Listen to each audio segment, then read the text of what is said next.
Press club లో శనివారం ఏర్పాటు చేసిన మీడియా సమావేశంలో ఆయన మాట్లాడారు. తండ్రి చావుతో పార్టీ పెట్టి బాబాయ్ హత్యతో అధికారంలోకి వచ్చిన జగన్మోహన్ రెడ్డి రాష్ట్రంలో ఈ 5 సంవత్సరాల కాలంలో గంజాయి ఏర్లై పారించారని, ఇందులో భాగంగానే మత్తులో హత్యలకు పాల్పడుతున్నారని, దీనిని ప్రధాన నిందితుడు జగన్మోహన్ రెడ్డి అని తీవ్ర స్థాయిలో మండిపడ్డారు.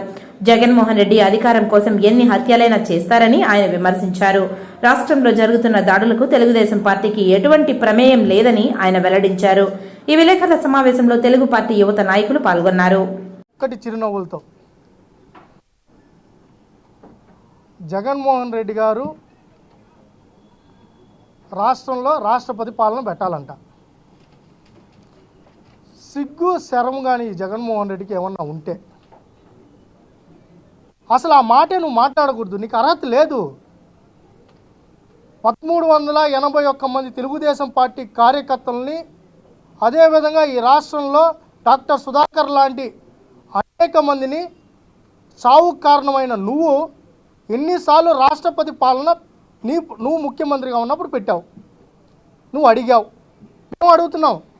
ఎన్నిసార్లు అంటే నీ 5 ఏళ్ల పాలనలో ప్రతిరోజు రాష్ట్రపతి పాలన పెట్టాల్సిందే.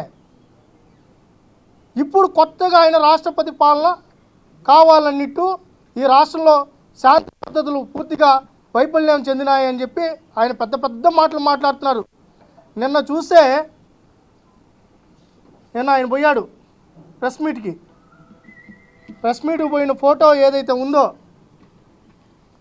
ఆ ఫోటోలో వెనకానున్న వ్యక్తి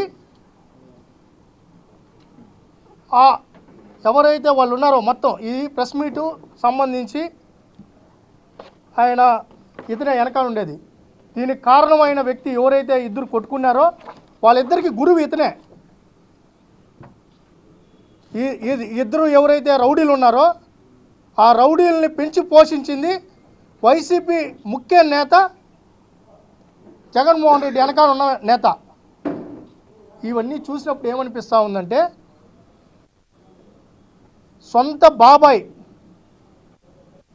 వివేకానంద గారి హత్య జరిగిన తర్వాత జగన్మోహన్ రెడ్డి మాట్లాడిన తీరు, అక్కడ ప్రవర్తించిన ప్రవర్తన అన్నీ చూసిన తర్వాత ఎవరైతే చావుకు కారణమైన వాళ్ళు ఉన్నారో, ఎవరైతే చంపించారని చెప్పుకుంటున్నారో వాళ్ళందరినీ పక్కన పెట్టుకుని ఆయన ప్రెస్ మీట్ పెట్టాడు.